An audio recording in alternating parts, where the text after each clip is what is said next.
Spirituality, religious practice, giving back. What does perfection in your life as an individual and as a leader look like for you? Welcome to Great Transition Strategies Monday Morning Stand Up. 5 minutes to get your week off to a great start and potentially give you something to make you a more effective leader. You know, if you've been listening to me for a while, I always help individuals when we start with building a vision.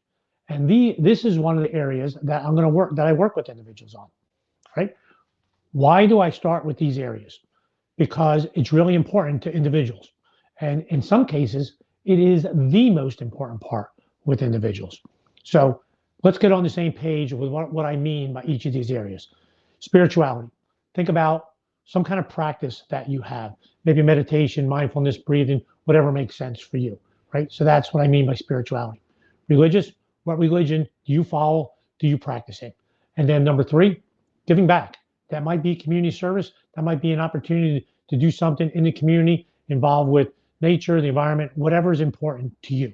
So those are the three areas that I look at, right? So when I help individuals build a vision, I work with the typical areas you think. What do you want your profession to look like? What's that going to look like down the road? How about your leadership? What about your health?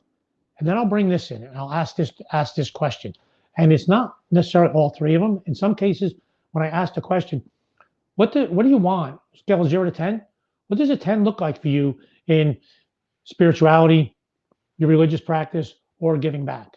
And some will say, well, all of them. So it's an and or between each of them, spirituality and or religious practice and or giving back. Others say, well, this isn't important to me, but this is. I've never had someone say, none of those are important to me. So I do this because it's important. We all bring our whole self to leading. So we need to understand how we lead. And you want to understand that if you can get these fulfilled, you can bring your whole self and be a better leader. All right, so let's look at you as a leader. Think of yourself and ask yourself this question. Hey, scale of 0 to 10, what would a 10 look like for me in these areas? Spirituality, if that's important, religious practice, or giving back. And give it to yourself. Hey, this is what I want it to look like if it's a 10. But now this is not just about you, this is about you leading others.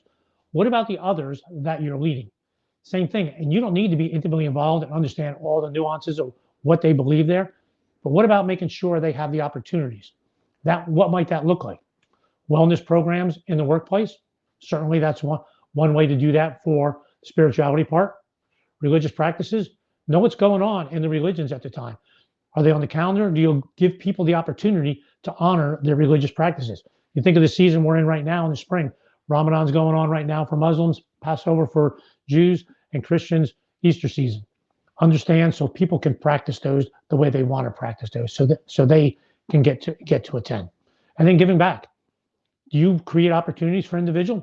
Do you do stuff as an organization? Do you give people opportunities so they can give back the way they want?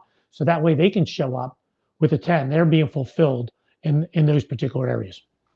I think this is an extremely important part. And like I said, in some cases, for some individuals, this is the most important part. So think about how it works for you and how you can make it work for those that you lead. Thanks for listening. Have a great week. See you next Monday morning, 8:30.